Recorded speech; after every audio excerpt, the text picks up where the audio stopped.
Bonjour et bienvenue à cette conférence consacrée à la restructuration du centre hospitalier de la Côte Basque. Alors, dans un souci d'amélioration de la qualité d'accueil et de prise en charge du patient, le centre hospitalier de la Côte Basque a engagé la restructuration complète du site de Saint-Léon.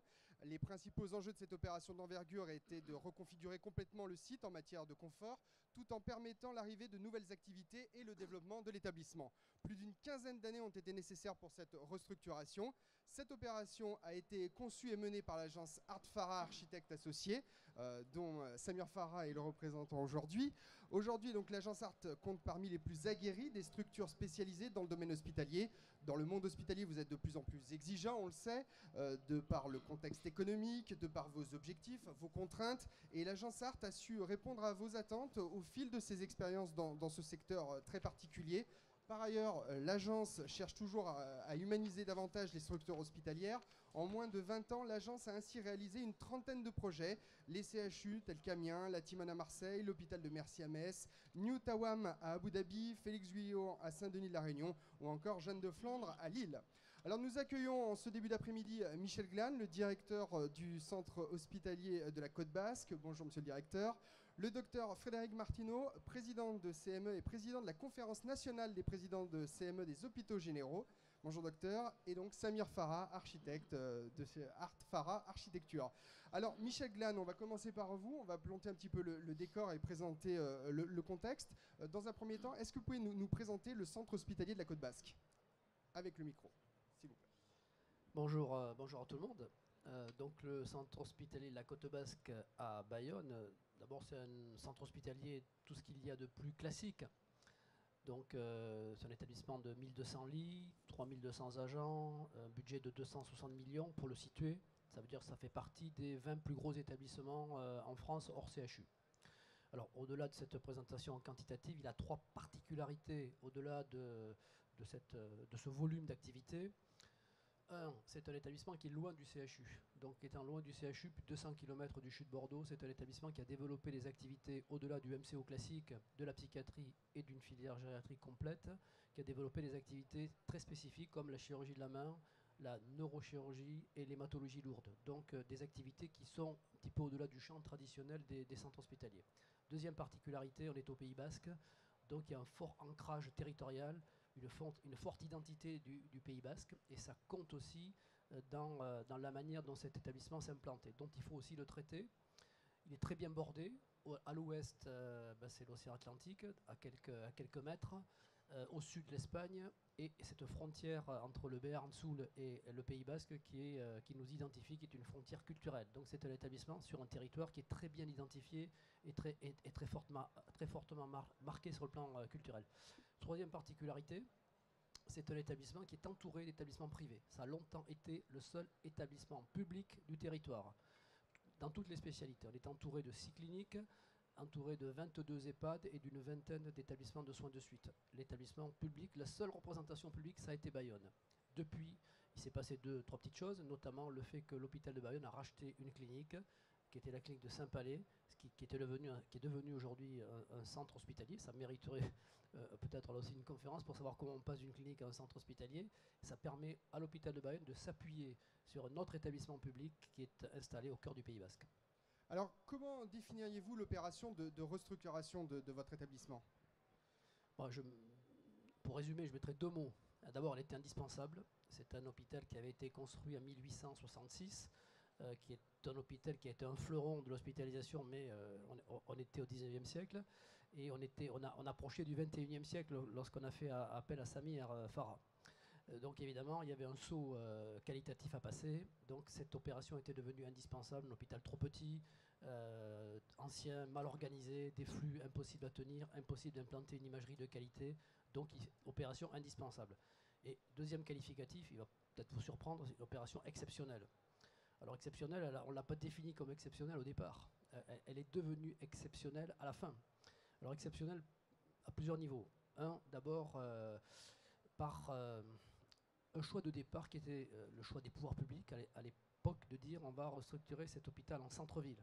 C'est-à-dire sur 6 hectares 8 en centre-ville de Bayonne, on va refaire un hôpital neuf qui va augmenter sa capacité de plus de 20 000 m² en le reconstruisant sur lui-même. Donc C'est ça l'enjeu de départ. Alors évidemment, cet enjeu de départ, il a été tenu, mais il a été tenu au prix de plusieurs conséquences. Premièrement, une complexité organisationnelle et technique extraordinaire. Samir, j'imagine, en parlera, parce que ça a été quand même une opération très compliquée. Il a fallu rebâtir l'hôpital sur lui-même, des opérations de tiroirs multiples, des retards. Enfin, ça a été très très compliqué de gérer cet hôpital pour l'adapter aussi aux évolutions. Parce que c'est aussi, deuxième particularité exceptionnelle, en durée.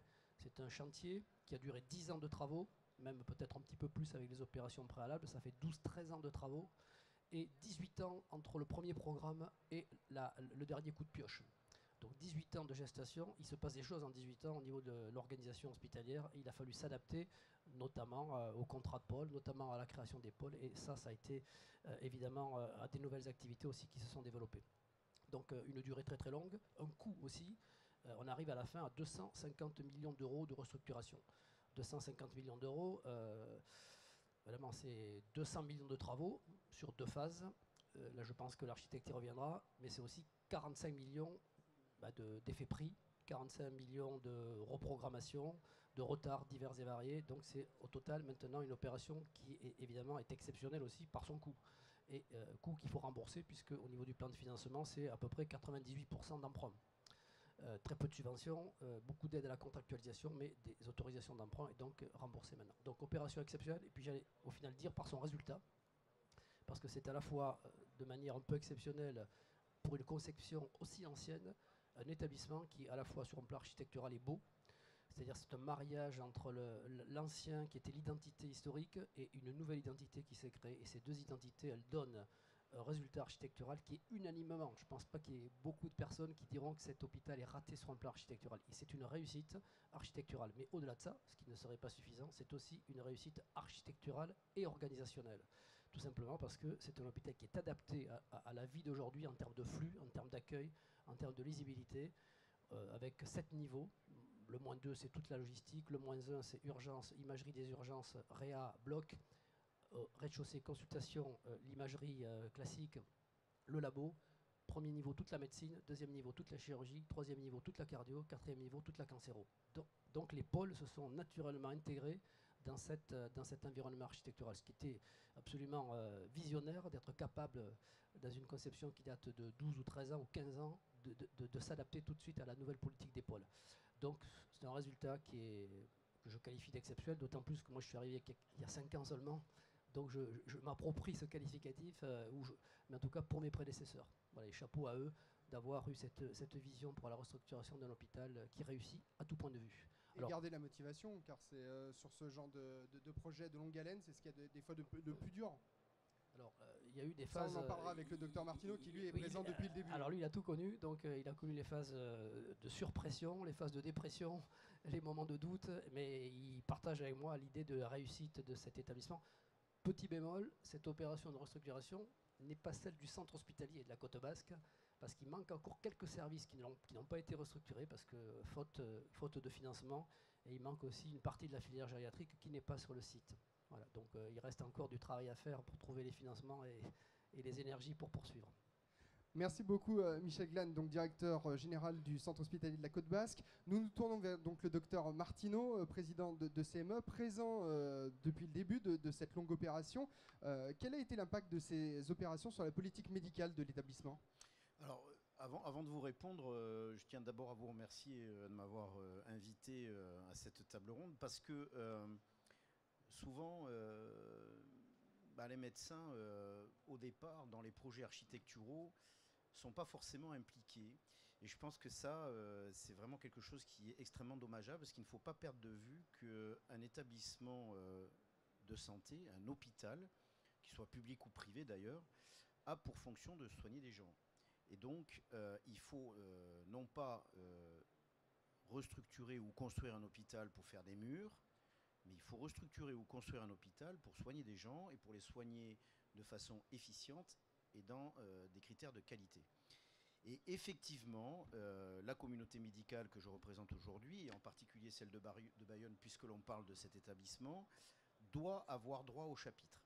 Alors une fois qu'on a dit ça, c'est assez facile de le dire, mais c'est très compliqué de le mettre en application. La communauté médicale et les médecins, par définition, sont des empêcheurs de tourner en rond. Et je suis bien placé pour le dire, puisque j'en suis un.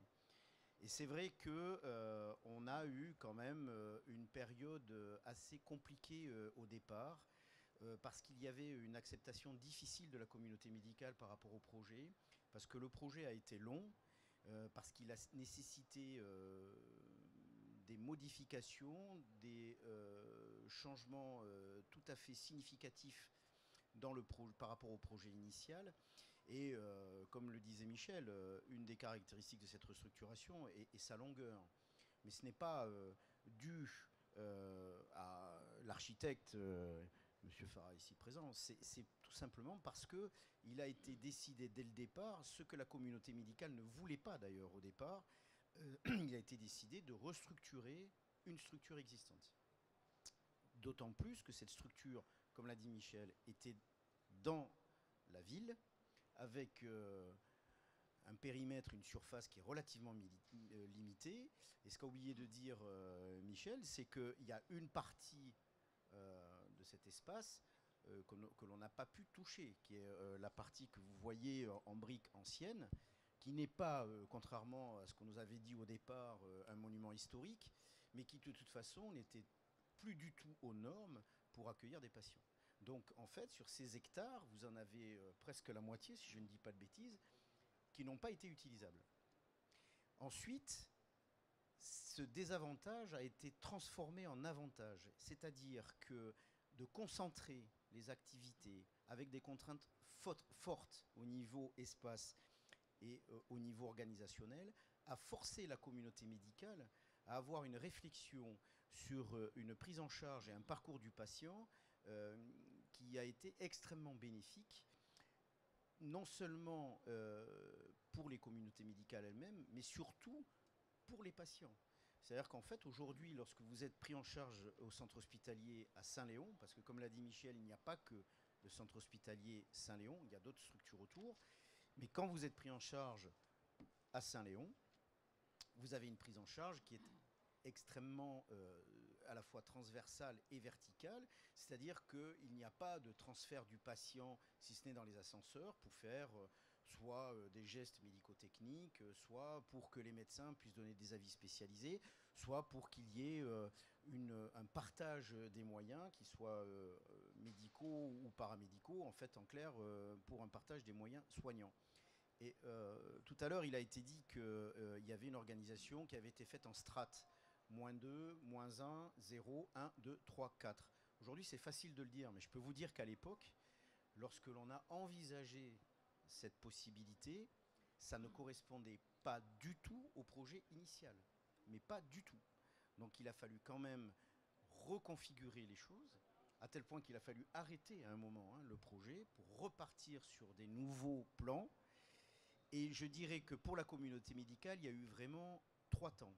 Un premier temps qui a été un projet plus ou moins bien accepté, plus ou moins bien compris, et plutôt dans l'opposition, en disant ça va coûter un fric fou, c'est pas ça, nous, cet argent, il faut le dépenser à autre chose. En même temps, maintenant, on se rend compte du niveau de prestations que l'on offrait et des conditions architecturales qui étaient pitoyables. C'était vraiment des services qui étaient, ça n'avait plus de raison d'être, c'était plus aux normes, c'était vétuste. Donc c'est maintenant qu'on se rend compte à quel point il fallait restructurer, parce que lorsque l'on est la tête dans le guidon, on ne s'en rend pas forcément compte et on l'accepte. Et puis il y a eu une deuxième phase qui a été le début des travaux, et cette phase 1, qu'on a appelée phase 1, a été extrêmement compliquée parce que ça a été une phase de travail au sein de la zone de travail et de prise en charge des patients. Donc il y a eu des problèmes d'organisation, des problèmes de logistique, des problèmes de circuit patient, des problèmes d'infection nosocomiale et de précaution par rapport à toutes ces problématiques. Et ça a fortement impacté sur l'accueil des patients, sur le bien-être des patients et des soignants dans la structure où il y avait les travaux. Et on a fait des opérations de tiroirs, mais alors je ne vous dis pas à quel... ça a été des opérations de tiroirs à un nombre incalculable. Des services qui ont déménagé. La radio, moi je suis radiologue, la radio quand même, il faut que vous sachiez qu'elle a déménagé 4 fois. Faire déménager 4 fois un service de radio avec scan, IRM, conventionnel, mammographie, échographie, bon, c'est des roulettes, ça va vite. Mais scan, IRM, conventionnel, vasculaire, la salle de vasculaire, elle a déménagé 3 fois. Donc vous voyez, c'était extrêmement compliqué. Et ça a été vraiment la deuxième phase qui a été très très compliquée. Mais une fois que cette phase étiquetée numéro 1 a été ouverte, il y a eu une prise de conscience par la communauté médicale du plus réel qu'apportait cette restructuration. Et après, les choses ont été beaucoup plus faciles, beaucoup plus acceptées, à une condition. À une condition. C'est que les médecins, les responsables des services et des pôles signaient un plan auquel on ne touchait plus. C'est-à-dire que pour la phase 2, il a été interdit de faire des modifications, ne serait-ce que de bouger une porte, une poignée ou des chiottes. Excusez-moi de parler comme ça, mais ça s'est terminé à peu près dans ce style-là. Après, il y a eu quelques modifications qui ont été apportées, puisqu'on a utilisé l'outil, on s'est rendu compte qu'effectivement, il y avait des aménagements à envisager. Mais le principe de base était pour la phase 2, vous validez les plans et vous n'y touchez plus. Parce que maintenant, il faut que ça se termine. Et en plus, ce qui nous a aidé dans la phase 2, c'est qu'elle était en dehors de la zone de travail pour les soignants et dans la prise en charge des patients, puisque c'est se retrouver complètement cloisonné à l'extérieur de la zone de travail. Voilà, et donc, il y a eu quand même, pour la communauté médicale, des étapes qui ont été pas forcément faciles à franchir. Et puis, il y a quand même eu une forte implication dans la prise en charge, dans le flux patient, qui nous a quand même contraint et en même temps beaucoup aidé, puisqu'aujourd'hui, on a un outil, du moins, bon, il y a toujours quelques empêcheurs de tourner en rond, mais de façon très, très, très majoritaire, toutes les personnes travaillant et surtout les patients qui sont pris en charge sont très satisfaits de cet outil. Donc voilà ce qu'on peut dire un peu par rapport à l'acceptation au niveau communauté médicale. Et le ressenti aujourd'hui ? Alors le ressenti aujourd'hui, il est très bon. C'est-à-dire que, alors il y a une seule chose qui est un détail technique, mais pas tant que ça. C'est qu'il y a quand même pas mal de vis-à-vis entre les différentes chambres, puisque c'est concentré, donc vous avez des étages, et vous avez certaines chambres qui communiquent par le visuel avec d'autres. Donc il a fallu adapter au niveau des fenêtres, faire des modifications. Mais sinon, au point de vue ergonomie, fonctionnalité, circuit du patient, personne ne s'en plaint. Et à commencer par le patient. Lorsqu'il a un examen à passer, il y a un ascenseur, 2 étages, c'est terminé. Un seul bémol, c'est que les équipes en pédiatrie sont en attente parce que ils ont eu une phase préliminaire concernant la réa pédiatrique, la réa néonatale, et puis ensuite ça s'est arrêté pour eux. Et donc il faut vraiment, ils se sentent un peu les perdants dans cette restructuration, et donc bon, ça a été décidé, hein, il y a un projet qui va aboutir d'une modification tout à fait conséquente du service de pédiatrie, puisqu'il y avait beaucoup trop de lits d'hospitalisation conventionnelle. Or, aujourd'hui, on sait tous que l'hospitalisation en pédiatrie, elle est tout sauf conventionnelle. Il y a peu de lits d'hospitalisation, beaucoup de lits d'hospitalisation de jour et de semaine. Merci, Dr Martineau. Alors, on a bien compris un petit peu le contexte de cette opération. Nous allons maintenant nous tourner vers Samir Farah pour découvrir un petit peu les réponses architecturales à toutes ces problématiques. Alors, Samir, tout d'abord, et très simplement, quelles sont les grandes lignes du projet architectural sur ce projet de la Côte Basque ? D'abord, je pense que je suis tellement heureux de parler de cette aventure qui quand même, ça a duré plusieurs années. Et c'est un projet très complexe, mais l'ambition, comment le rendre très simple. Je pense que c'était là l'enjeu majeur de projet. Bon, les caractéristiques de cette recomposition radicale du site, mais recomposition hospitalière et urbaine. Comment on a transformé cette recomposition en quartier hospitalier. Je pense que c'est dans l'heure de temps. Maintenant, c'est l'hôpital, c'est pas un bâtiment où on rentre, on sort. C'est carrément un espace de vie. Il y a un centre de vie. Et c'est un quartier hospitalier qui donne vraiment la réponse à cette humanité, à cette joie de travailler ou de participer à des activités Et ces quartiers qui, disons, on a la chance quand même, le site il est exceptionnel. Il a un caractère de belvédère sur la ville.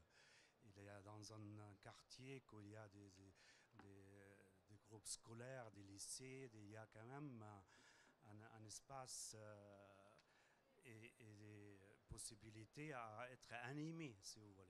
Pour ça, je crois que c'est l'idée forte de projet, comment ces quartiers hospitaliers, on l'ouvre d'abord sur l'environnement et sur la ville. Et bien sûr, la complexité, ça vient d'un site quand même exigu, et avec des bâtiments, disons, de certaines époques. Il y a un patrimoine historique magnifique, et après il y a des bâtiments modèles, le Fontenoy, et des bâtiments encore plus récents comme la mère et l'enfant. Et juste pour dire un problème de difficulté, qu'il y ait les trois entités, ils n'ont pas le même niveau des étages. Bon, comment on peut fédérer les bâtiments conservés? Bon, on a démoli quand même pas mal de bâtiments qui étaient des rajouts, des rajouts qui étaient à toutes les époques. Et comment on peut fédérer et recomposer un projet unique? C'est ça qui était l'enjeu majeur. Et créer cet espace central et avec gestion des flux fédérateur de tous ces bâtiments et les bâtiments neufs qu'on va le construire, et les transformer en projet unitaire, mais avec des sortes de promenades, des flux de gestion qui est tellement en trois dimensions et qui se devient la colonne vertébrale de l'irrigation et l'émaillage de projets.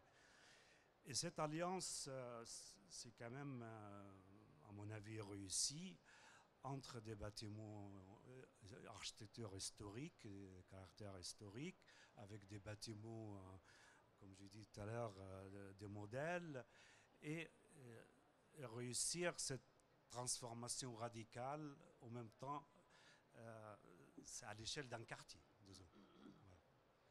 Vous avez réalisé cet équipement en site occupé, on l'a compris avec le docteur Merton et Michel Glahn, en une dizaine d'années de chantier.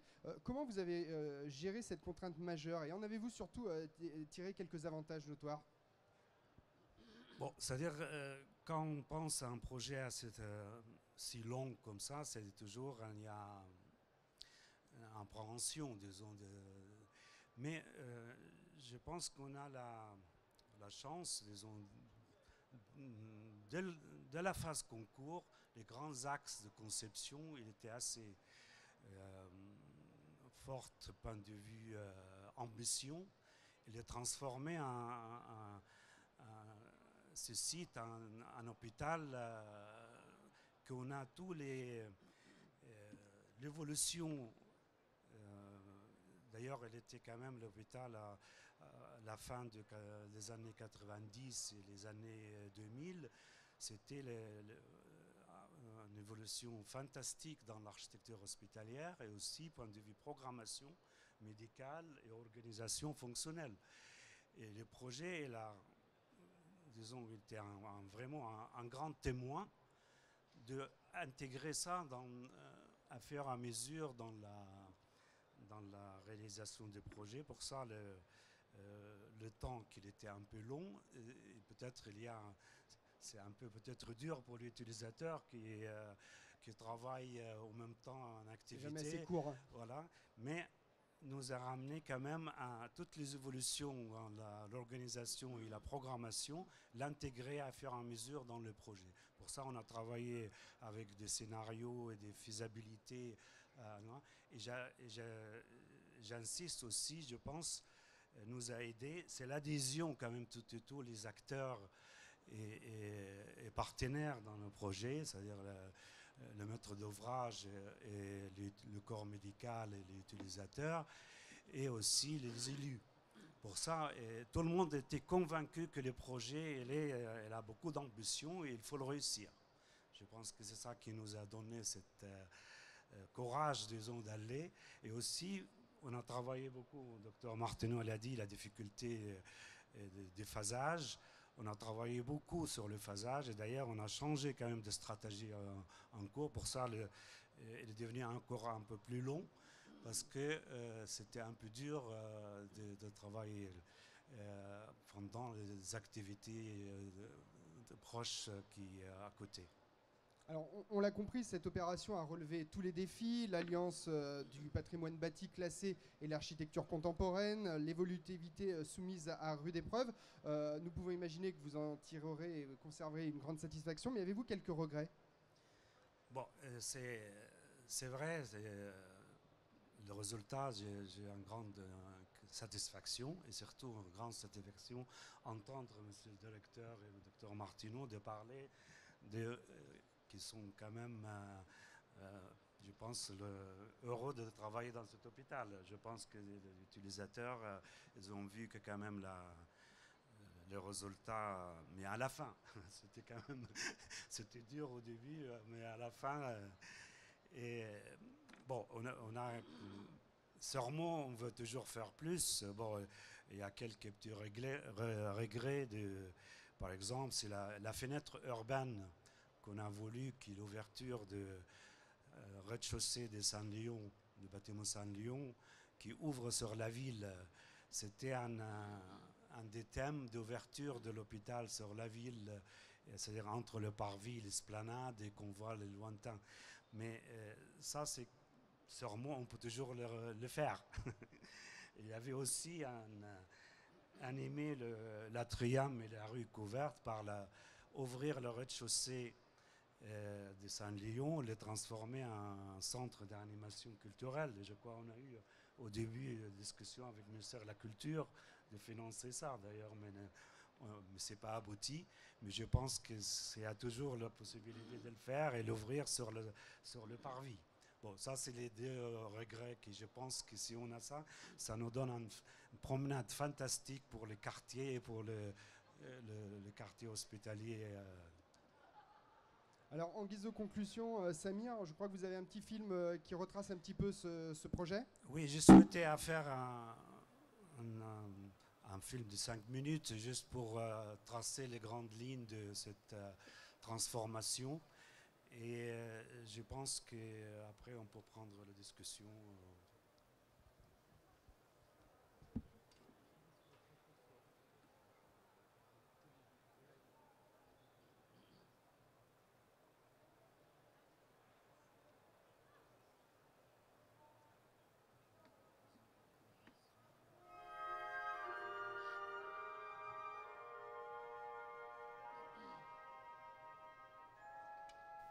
Le site Saint-Léon du centre hospitalier de la Côte Basque est avant tout un hôpital régional, un MCO de 521 lits-places dont la situation stratégique au cœur du district Bayonne-Anglet-Biarritz et au carrefour des grands axes routiers et ferroviaires favorise son accessibilité. Un hôpital qui s'ouvre ainsi à toute la population, permanente et estivale, des côtes et Pays basques. C'est ensuite un hôpital urbain dont l'emplacement historique en centre-ville est ancré dans la mémoire collective et dont la nouvelle composition promet de renforcer la dynamique et le rayonnement. Un hôpital qui met à profit son site d'exception pour s'offrir une caractéristique de belvédère et, en descendant en pente douce vers le fleuve, pour s'ouvrir à la cité. C'est enfin un hôpital d'alliance manifeste et réussie entre un patrimoine bâti du XIXe siècle, le quadrilatère de Saint-Léon, qui, réhabilité et investi par les activités tertiaires, a recouvré son prestige, un bâtiment fontenoy des années 70 et mère-enfant, conservé et réapproprié par la nouvelle composition du site, et une architecture résolument contemporaine de transparence et de lumière, de béton, de verre et d'acier. Une alliance qui, si elle apparaît aujourd'hui sous le signe de l'évidence, relève en réalité d'un rare défi de recomposition. Pour créer une entité architecturale et fonctionnelle cohérente de 85 000 m², dont 53 000 neufs et 19 000 restructurés, en effaçant au préalable tous les ajouts disgracieux des époques passées, soit quelques 33 000 mètres carrés démolis, susceptibles de révéler et réveiller les caractéristiques et qualités intrinsèques des lieux, et capables d'assumer tous les critères d'un équipement hospitalier du XXIe siècle, il fallut faire acte d'urbanité. C'est en effet un véritable quartier qui s'est au fil de la conception et de la réalisation dessiné. Un quartier qui a su tirer profit de sa pente naturelle comme de sa densité induite par un foncier réduit pour optimiser de façon spectaculaire ses parcours publics, lesquels se concentrent essentiellement dans une pièce majeure de la composition, une rue atrium, traversant le site suivant son axe historique et qui, connecté à la ville et notamment à un quartier scolaire, se laisse volontiers traverser par un public extérieur aux activités médicales. Une rue placée sous une verrière et qui, déjà baignée de lumière, offre encore de singulières transparences sur l'esplanade et ses jardins suspendus, témoins de l'attention paysagère ici portée, et au-delà, sur le carré historique, mémoire des lieux. Une rue qui, habitée par le hall d'accueil, une cafétéria, des boutiques, des espaces d'exposition, s'affirme tel un lieu de vie à part entière, un lieu de rencontre et de dialogue, et témoin privilégié de l'humanité ici gagnée. Une rue qui guide encore naturellement les pas des visiteurs vers les accueils spécifiques des deux entités médico-chirurgicales et mère-enfant, une rue qui fait partie intégrante du concept global de distribution des flux.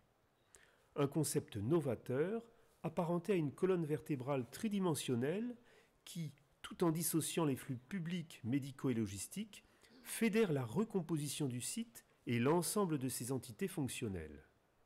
Un concept qui a validé sa force conceptrice tant il a permis d'anticiper toutes les évolutions du programme, aussi bien au cours des études que durant les différentes phases de travaux. Développé au rez-de-chaussée, sur un niveau unique, le plateau ambulatoire qui rassemble les activités de consultation et d'exploration des différents pôles d'activité met à profit son accessibilité de plein pied depuis la rue Atrium pour organiser un circuit en boucle sur lequel se greffent les accueils propres à chaque service clinique. Développé au rez-de-jardin ou R-1, également sur un niveau unique, le plateau médico-technique qui regroupe toutes les activités dites lourdes, plateau interventionnel et soins critiques, met à profit le dénivelé du terrain non seulement pour faciliter et identifier l'accès à l'accueil des urgences adultes et pédiatrie, mais aussi pour offrir à l'ensemble de ces espaces une lumière naturelle particulièrement appréciée par le corps médical. Développé au R-2, le plateau logistique met à profit la couverture de sa cour de service, couverture traitée en esplanade, creusée de vastes puits de lumière et abondamment plantée, pour gagner quelques précieuses sources d'éclairage naturel et soustraire ses activités de livraison au regard de tous. Développés dans les niveaux supérieurs du bâti neuf ou revisité, les plateaux d'hébergement mettent quant à eux à profit le cadre privilégié qui les enveloppe pour offrir aux chambres des vues cadrées sur le patrimoine bâti tout proche ou sur le paysage lointain et ainsi enrichir le confort hôtelier déjà garanti par toutes les attentions architecturales ici portées. Et ce sont bien toutes ces attentions, intimement liées aux attentions urbaines et patrimoniales préalables, qui ont réussi à modifier radicalement l'image conventionnelle de l'institution. Une institution désormais centre de vie, qui si elle s'affirme comme l'expression d'un concept hospitalier contemporain, lui promet aussi un avenir rayonnant.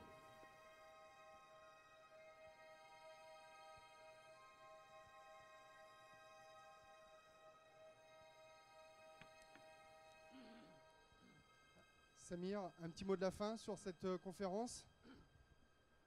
Je pense que, comme j'ai dit tout à l'heure, c'est un grand témoin, ce projet de l'évolution hospitalière et surtout programmation et architecture. C'est une aventure vraiment passionnante pour un architecte d'aller dès le départ, disons, aller le plus loin possible et il est testé, si vous voulez, dans toute cette évolution, et que ces projets, dès le départ, il y avait des bases assez solides, et l'évolution de l'organisation hospitalière qui peut-être ici, on n'a pas parlé beaucoup, mais dans ces projets, c'était un défi considérable pour avoir un plateau médico-technique étendu horizontalement dans ces sites qui étaient très très compliqués, mais aussi avoir des plateaux ambulatoires aussi étendus. Et après, les activités par pôle, je pense que monsieur le directeur il a parlé de ça, que c'était un élément assez essentiel dans l'organisation des projets. Et c'est comme j'ai dit, le projet était très complexe, peut-être un peu long, mais je pense que c'est passionnant qu'on a le résultat à la fin, cette transformation radicale. Il faut, comme j'ai dit tout à l'heure, l'adhésion de tous pour réussir. Merci Samir Farah. Un petit mot de la fin au Centre hospitalier de la Côte Basque. Michel Glane, docteur Martinon. Alors pour moi, je rappellerai ce que j'ai dit tout à l'heure en le résumant. Samir Farah qui est là avec quelques années de plus. Si on considère que le projet pour lui, il a débuté en 1997, ça fait quand même bientôt 20 ans.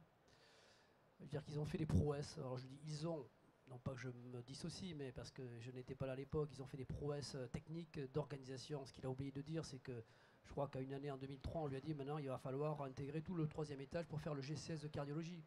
C'est-à-dire toutes les activités de cardio-interventionnelles, médicales, de soins intensifs se sont regroupées public-privé sur l'hôpital. Et on dit à Samir Farah qui a tout son projet bien prêt, il faut intégrer maintenant 96 lits, des salles de plateau de bloc, etc. Bon, il l'a fait. Donc prouesse technique, prouesse organisationnelle, avec un résultat exceptionnel comme je l'ai dit, prouesse humaine aussi, parce que toutes ces personnalités, toutes ces forces de caractère, il les a fallu pour faire le projet, mais à un moment donné, il a fallu aussi articuler tous ces hommes et toutes ces femmes qui ont travaillé sur le projet et faire en sorte qu'à la fin, tout le monde garde la motivation. Et moi, je garde toujours en tête, pour conclure, une phrase de Mark Twain pour caractériser ce projet. Ils ne savaient pas que c'était impossible, alors ils l'ont fait. Et je crois qu'ils l'ont fait vraiment à la satisfaction de tous. Merci beaucoup Michel Glane. Docteur Martineau, pour conclure. Je ne vais pas couper l'entrain. Juste une chose, ça ne s'arrête jamais. Ça ne s'arrête jamais. Un hôpital est en permanence en modification, en restructuration. L'offre de soins bouge, les techniques évoluent, les prises en charge des patients se modifient. Aujourd'hui, vous le savez, on nous parle beaucoup de la chirurgie ambulatoire, on nous parle beaucoup d'éviter d'hospitaliser des gens, et donc non seulement de la chirurgie ambulatoire, mais de l'hospitalisation de jour en médecine. Donc il faut avoir des structures qui évoluent, qui s'adaptent. Et je pense que dans une restructuration comme ça, c'est un pari qui a été gagné, mais c'est pas fini. Et il faut garder en tête, lorsqu'on fait une restructuration d'un hôpital, il faut se garder un petit peu de possibilité sous le pied de pouvoir continuer à écraser la pédale. C'est-à-dire qu'il faut garder des réserves foncières, probablement. Il faut aussi avoir des modules qui soient possiblement adaptables. Et pour ce qui est du médico-technique, c'est quelque chose d'absolument essentiel. Un bloc opératoire d'aujourd'hui n'est pas le bloc opératoire de 2020, c'est évident. Et donc, il faut toujours avoir en tête qu'une restructuration d'une structure de soins ne s'arrête jamais.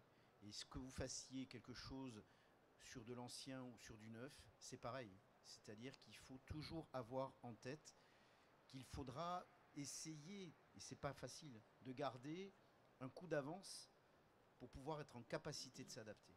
Et ce qui a été assez remarquable, c'est que